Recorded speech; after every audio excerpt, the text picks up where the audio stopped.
ইরানের হয়ে রাশিয়া কি যুক্তরাষ্ট্রের সাথে সরাসরি যুদ্ধে জড়াচ্ছে? ইরানে চলমান অস্থিরতার সুযোগ নিয়ে নতুন করে মার্কিন সামরিক হামলার হুমকিকে সম্পূর্ণ অগ্রহণযোগ্য বলে আখ্যা দিয়েছে রাশিয়া।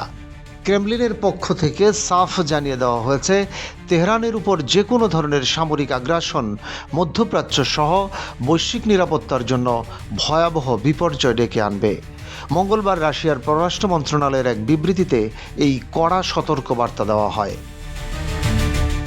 রুশ পররাষ্ট্র মন্ত্রণালয়ের মুখপাত্র মারিয়া জাখারোভা এক বিবৃতিতে বলেন, যুক্তরাষ্ট্রের পক্ষ থেকে ইরানে নতুন সামরিক হামলার হুমকি আন্তর্জাতিক আইনের পরিপন্থী।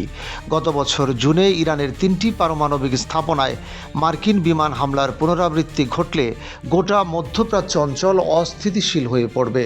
তিনি আরও জানান, ইরানের সঙ্গে ব্যবসা করা দেশগুলোর উপর 25% শুল্ক আরোপের মার্কিন হুমকি মূলত একটি ব্ল্যাকমেইল এবং এটি কূটনৈতিক শিষ্টাচারের চরম লঙ্ঘন।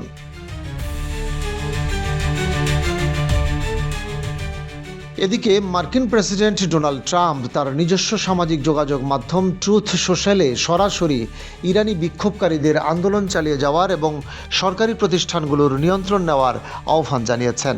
ট্রাম্প লিখেছেন, ইরানি দেশপ্রেমিকরা বিক্ষোভ চালিয়ে যান, হত্যাকারী ও নির্যাতনকারীদের নাম সংরক্ষণ করুন, তাদের বড় মূল্য দিতে হবে। তিনি আরও ঘোষণা করেছেন যে বিক্ষোভকারীদের উপর সহিংসতা বন্ধ না হওয়া পর্যন্ত ইরানি কর্মকর্তাদের সঙ্গে সব বৈঠক বাতিল করা হয়েছে এবং ইঙ্গিতপূর্ণভাবে বলেছেন সহায়তা আসছে।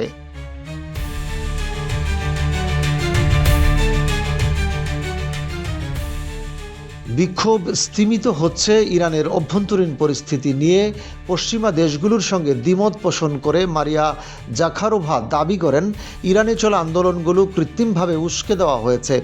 রুশ গোয়েন্দা তথ্যের বরাত দিয়ে তিনি জানান, পরিস্থিতি এখন ধীরে ধীরে স্থিতিশীলতার দিকে এগোচ্ছে এবং বিদেশি মদতপুষ্ট এই অস্থিরতা স্থিমিত হয়ে আসছে।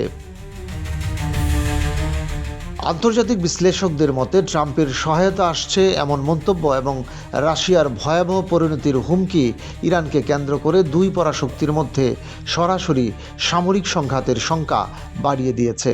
বিশেষ করে পরমাণু স্থাপনাগুলোতে হামলার হুমকি বিশ্ববাজারে জ্বালানি তেলের দামেও বড় ধরনের অস্থিরতা তৈরি করতে পারে।